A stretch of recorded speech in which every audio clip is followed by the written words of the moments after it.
This is the Music Halls of Fame podcast. This week we honor the year in music for 2009 along with a member of the Rock and Roll Hall of Fame class of 2009. We also look at the case for putting Bad Brains into the Rock and Roll Hall of Fame, plus our Spotlight Hall of Fame is the Canadian Music Hall of Fame in Calgary, Alberta, Canada.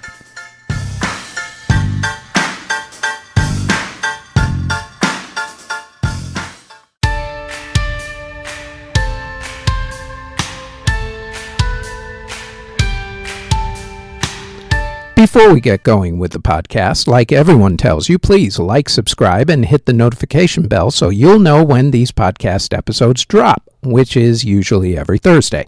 Now, on to this week's episode.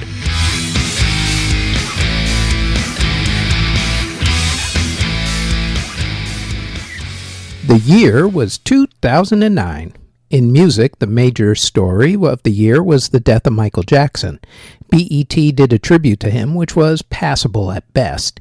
It was overshadowed earlier in the day when Michael's father, Joe Jackson, didn't talk about his son during interviews, but rather pushed his new music project. Family love. Isn't it wonderful? The MTV Video Music Awards also paid Michael a tribute with a performance by Janet Jackson and a speech by Madonna, but even that was all overshadowed by the now infamous Kanye West interrupting Taylor Swift's speech incident. I'ma let you finish. Meanwhile, in 2009, Chris Brown was charged with assaulting Rihanna the night before the Grammy Awards. The Concerthuset Concert Hall opened in Copenhagen, Denmark. The inauguration of President Barack Obama drew star-studded power to inauguration concerts and balls, including Beyoncé, who, according to the media, got into trouble with singer Etta James because Etta didn't like the fact that Beyoncé performed Etta's classic At Last as the first dance song for the President and First Lady Michelle Obama. No one was quite sure what the beef was really about, or, since it was reported in the media, whether Etta was really angry. But, as you'll see later, beef was the word of the year, and it wasn't just Kanye versus Taylor or Etta versus Beyoncé.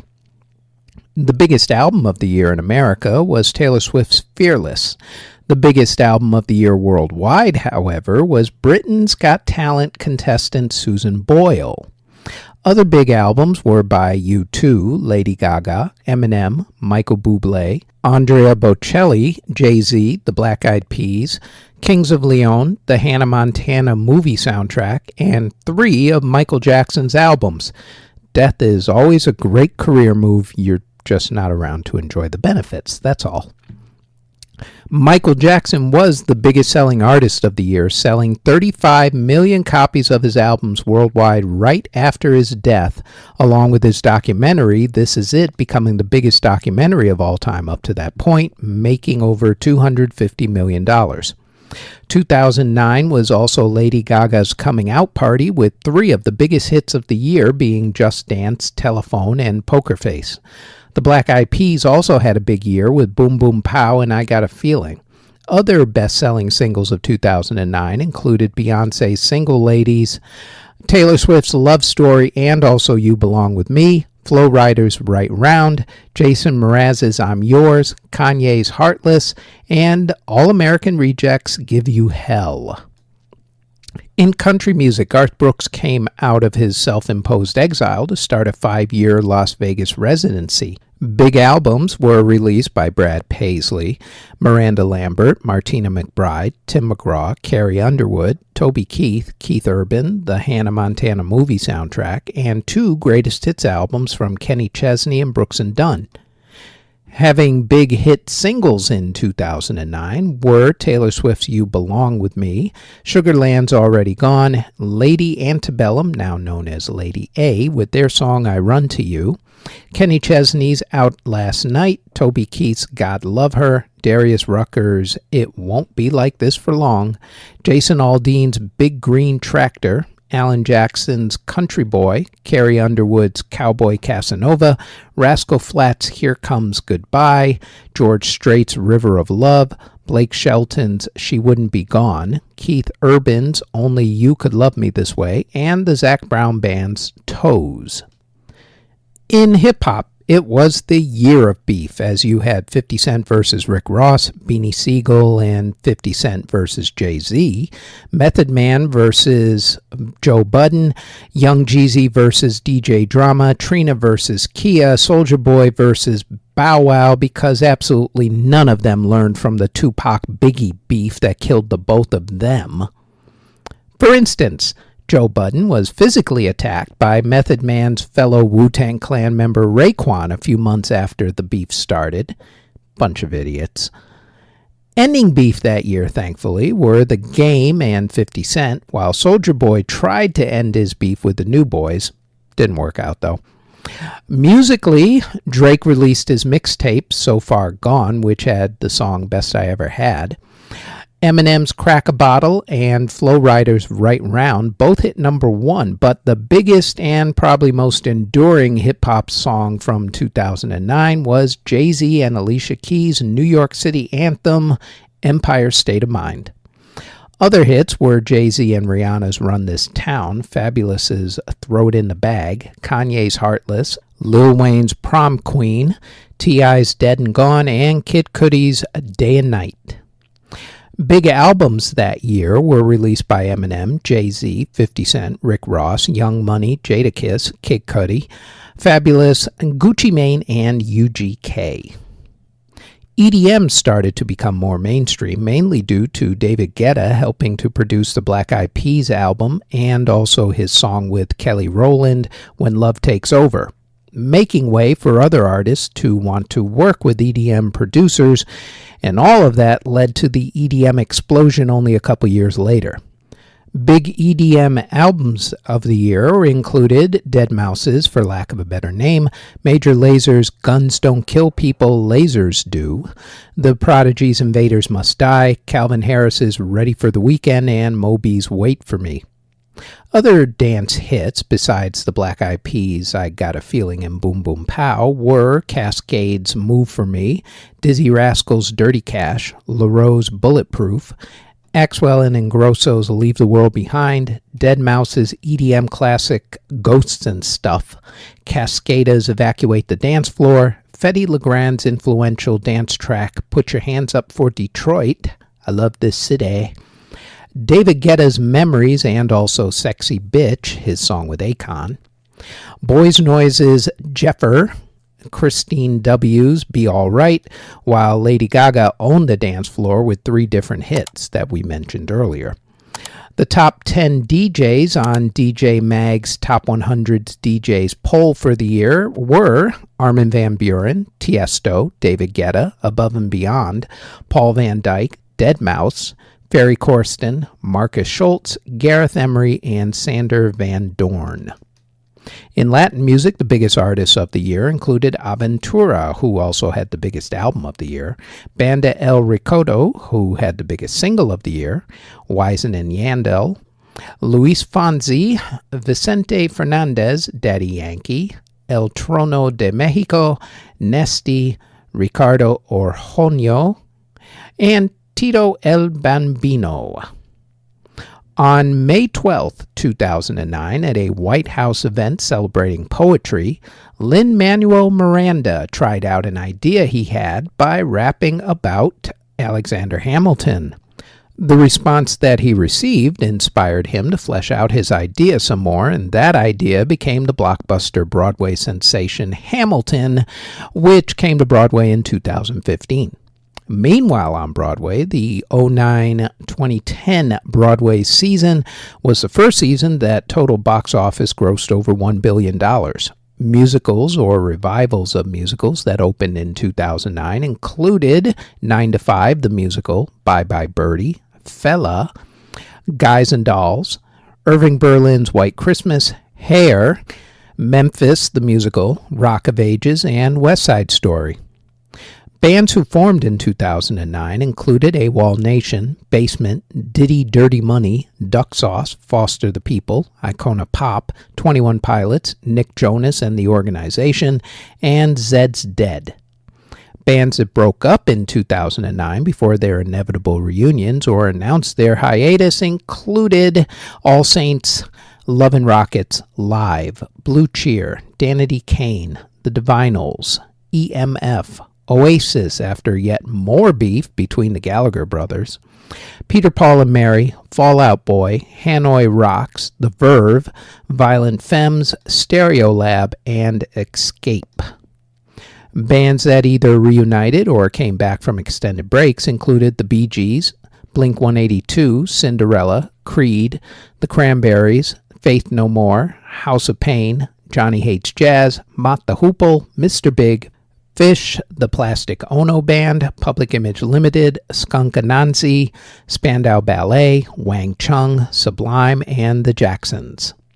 Aside from Michael Jackson, other major music deaths included guitarist Ron Ashton of the Stooges, guitar great Les Paul, DJ AM, Billy Powell of Lynyrd Skynyrd, singer Dan Seals, former basketball player and jazzman Wayman Tisdale, blues great Coco Taylor, singer Al Martino, Avenged Sevenfold's founder The Rev, singer Vic Chestnut, singer Carla Boni, singer Stephen Gately of Boyzone, singer Taylor Mitchell, singer Mercedes Sosa, DJ Rock Rada, singer Willie DeVille, drummer Uriel Jones of Motown's house band, the Funk Brothers, Randy Kane of the Delphonics, Bob Bogle of the Ventures, rapper Dalla, Steve Ferguson of NRBQ, opera singer Shi Pei Pu, the father of Latin Boogaloo Joe Cuba, singer Vern Gosden, composer Maurice Jarre,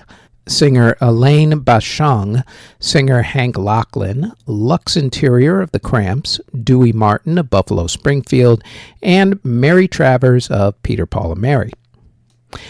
In awards for the music of 2009, at the Grammy Awards, Taylor Swift's Fearless won Album of the Year, making her, at the age of 20, the youngest winner of the award until Billie Eilish a decade later. Record of the Year went to Kings of Leon's Use Somebody, Beyoncé won Song of the Year for Single Ladies, and the Zac Brown Band won Best New Artist.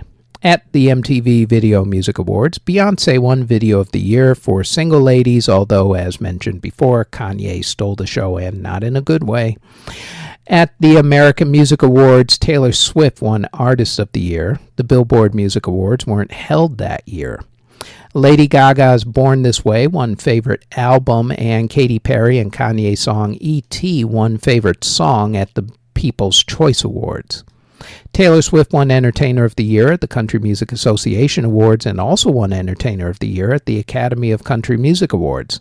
Beyoncé won Album of the Year at the Soul Train Music Awards. Florence and the Machine won Best British Album for Lungs, and JLS won Best Song for Beat Again at the Brit Awards. Kanan won Artist of the Year, Michael Bublé's Crazy Love won Best Album, and Michael Bublé's song Haven't Met You Yet won Best Song, all of that at the Juno Awards. Empire of the Sun won Album of the Year for Walking on a Dream, and they also won Song of the Year for Walking on a Dream at the ARIA Music Awards. At the Eurovision Singing Contest, which was held that year in Moscow, Russia, Alexander Rybak from Norway won for the song Fairy Tale. At the Tony Awards, Billy Elliot the Musical won Best Musical, and Hair won Best Revival of a Musical. Steve Reich's piece, Double Sextet, won the Pulitzer Prize for Music. For Academy Awards music categories, the soundtrack to Up won Best Film Score, and The Weary Kind from Crazy Heart won Best Song. Speech DeBelle won the Mercury Music Prize, becoming the first woman in 7 years to actually win that award. The Rock and Roll Hall of Fame induction ceremony took place on April 4th at Public Auditorium in, for the first time in 12 years, Cleveland, Ohio. It was also the first time that the public were actually allowed to buy tickets to the event. At the ceremony, bass guitarist Bill Black, drummer DJ Fontana, and keyboardist Spooner Oldham were inducted into the Sidemen category. It was the final year of the Sidemen category, as the category was expanded upon in 2010 and became the award for Musical Excellence category. In the Performers category, the Hall inducted Metallica, Bobby Womack, Jeff Beck, Little Anthony and the Imperials, and Run DMC. And in the Early Influencers category, the Hall inducted this next artist.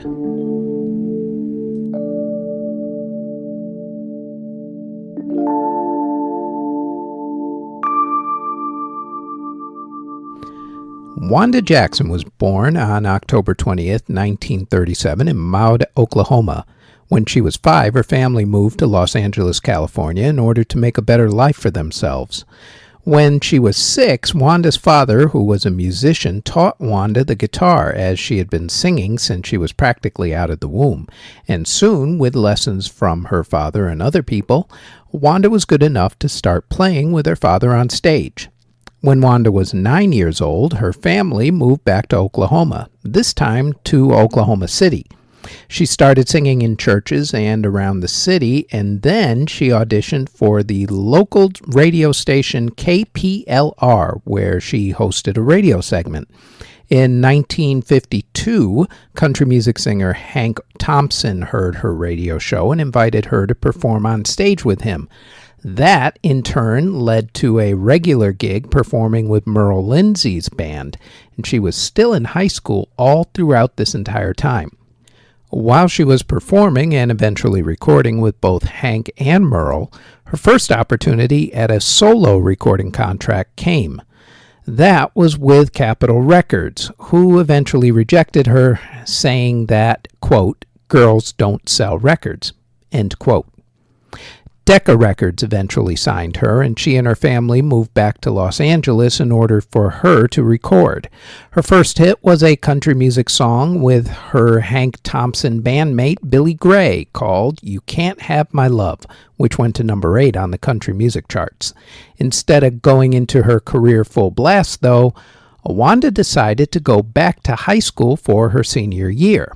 Stardom would have to wait a year. Once she graduated from high school, it was game on. She went to Nashville to record with Decca Records again, and while she was there, she got to perform at the Grand Ole Opry. She didn't enjoy the experience, though, as she heard other performers that night making fun of her.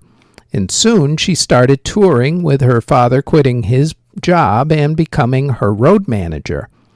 One of her first tours was with a young up-and-coming kid called Elvis Presley. It was during her time with Elvis in 1955 that he encouraged her to stop doing country music and to start doing rock and roll. In 1956, she was let go by Decca Records, but Capitol Records came calling again, since she had proven that girls could indeed sell records after all. Go figure. During her first recording session with Capitol, she recorded a song called "I Gotta Know," which combined country and rock and roll. The song became a hit, getting to number 15 on the charts. Between 1956 to 1960, Wanda straddled the line between the country and rock worlds, mainly by doing rockabilly songs. In fact, rockabilly became her stock in trade and one of the main reasons why she's inducted into the Rock and Roll Hall of Fame, with her rockabilly success leading to tours all over the world. The 1960s saw her get married. The decade also saw her go back to country music, as rock and roll had started falling out of favor until 4 lads from Liverpool helped to jumpstart the genre in late 1963. Wanda had a country music TV show for a few years as well called Music Village, and while she was doing country songs, she also started doing songs for the international market, which opened up even more opportunities for her, especially with touring. In the 1970s and 80s, Wanda focused on recording gospel music, as both she and her husband had become born-again Christians. She still recorded some country albums. However, Capitol knew that she really wanted to do gospel music, so they let her go to gospel record label Word Records.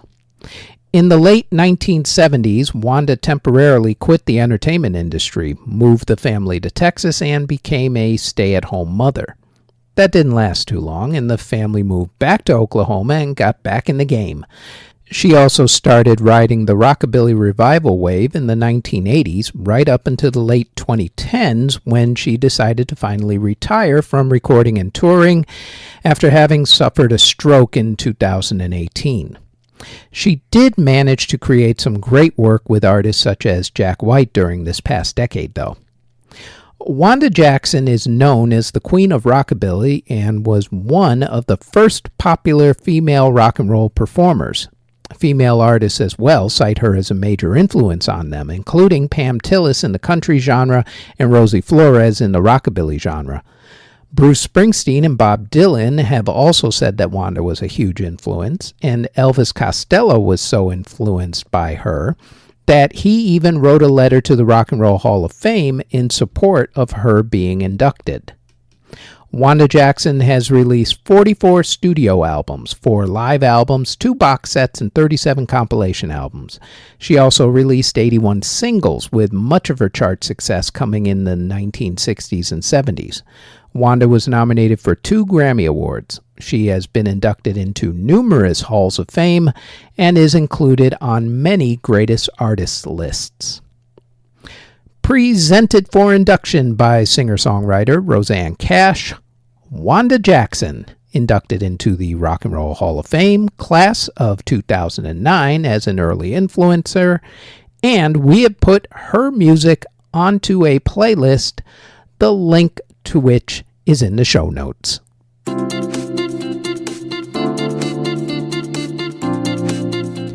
Before we go any further, we'd like to tell you about our other podcast, the Music History Today podcast, where we go over the events, music releases, births, and passings for that day in music history.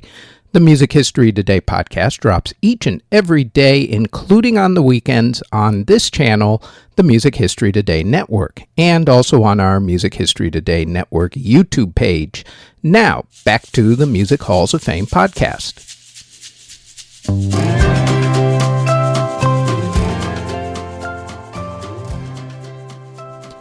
This week, we're going to make the case for putting the Washington, D.C. black hardcore punk group Bad Brains into the Rock and Roll Hall of Fame.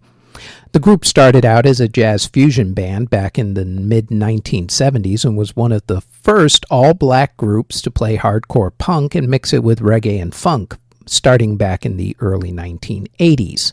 So, with all that said, to the tail of the tape we go. Starting in 1982, Bad Brains released 9 studio albums, 4 live albums, 1 compilation album, and 4 EPs, with 2007's album Build a Nation being their first album to hit the Billboard Albums chart at number 100. They also released a single, 1980's Pay to Come, which didn't chart at all, actually. Gee, wonder why, because come is not spelled the way you think it is. Just saying. While their commercial reach was generally non-existent, their influence in music is immense, partly due to the following that they had built playing at the famed punk and new wave club CBGB's in the East Village in New York City in the early 1980s. They influenced other punk and hard rock bands with black members like Living Colour, Fishbone, Seven Dust, and Rage Against the Machine, along with other bands like the Red Hot Chili Peppers, Anthrax, No Doubt, Lamb of God, The Roots, The Offspring, Green Day, Faith No More, Jane's Addiction, The Deftones, Clutch, Soundgarden, The Foo Fighters, Guns N' Roses, Nirvana, and even the Beastie Boys, since the Beasties actually started out as a punk rock band in New York City before they became a hip-hop act. You may still get those bands' music styles eventually, but you don't get them the way that they turned out without Bad Brains' influence, especially the Red Hot Chili Peppers, who are pretty much a direct descendants of the band. Bad Brains are one of the most influential bands of the past 40 years, and yet they've never gotten the respect and adulation that they so deserve. I can think of nothing better than for the Rock and Roll Hall of Fame voters to finally induct Bad Brains in, and just so you know just how good this band really was and still is, we put some music on the playlist for you, the link of which is, of course, in the show notes.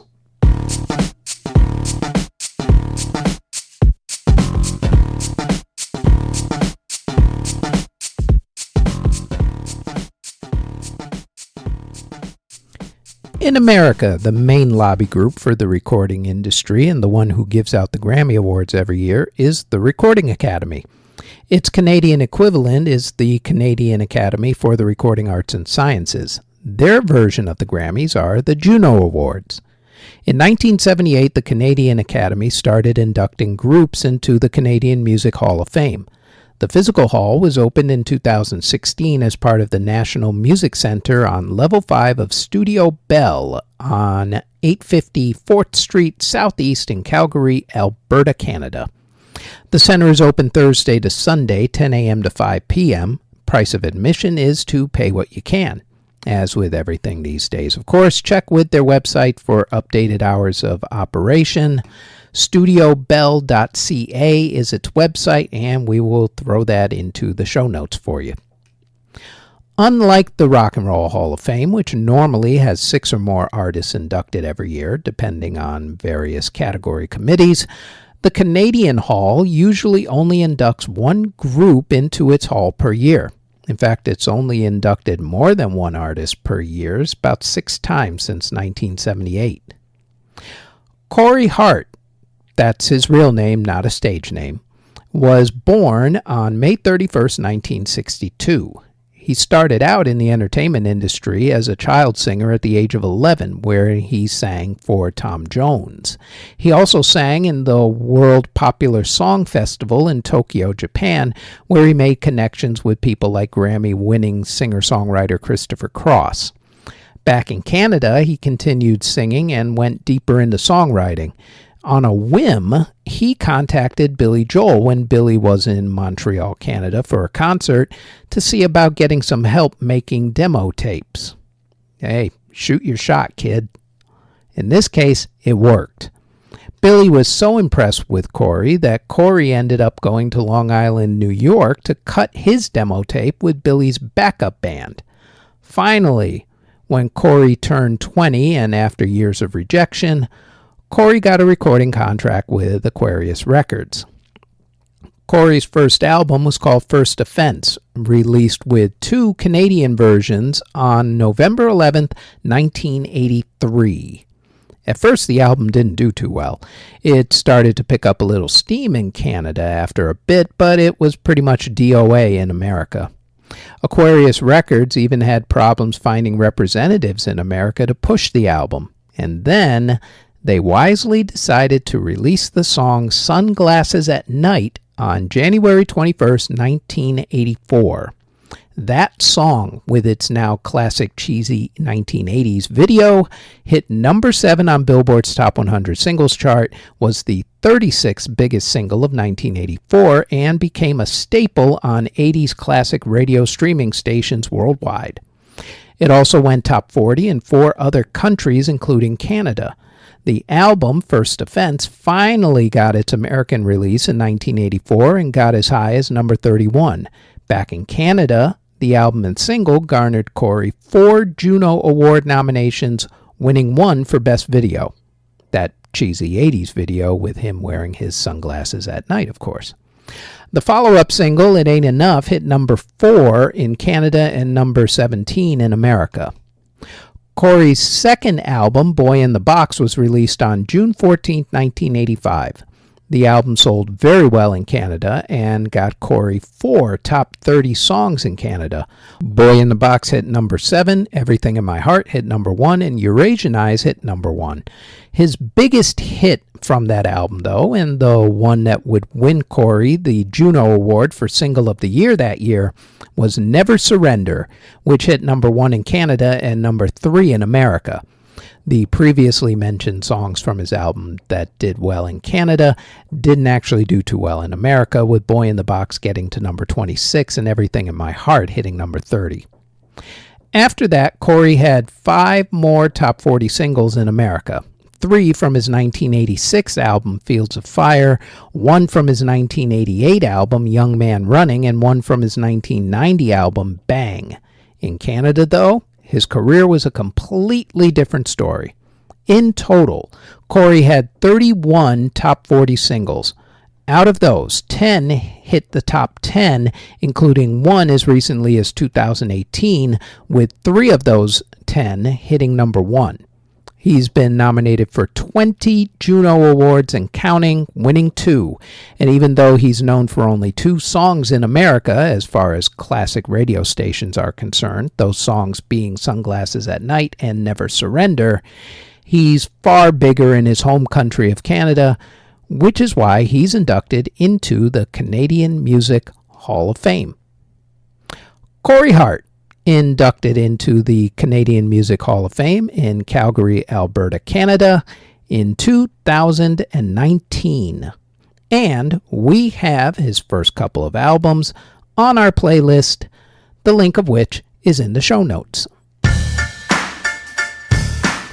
The Music Halls of Fame podcast is part of the Music History Today network, which can be found under Music History Today on Spotify, Apple Music, Amazon Music, iHeartRadio, or wherever you get your podcast from, and also on our YouTube page under Music History Today. Thank you very much for listening.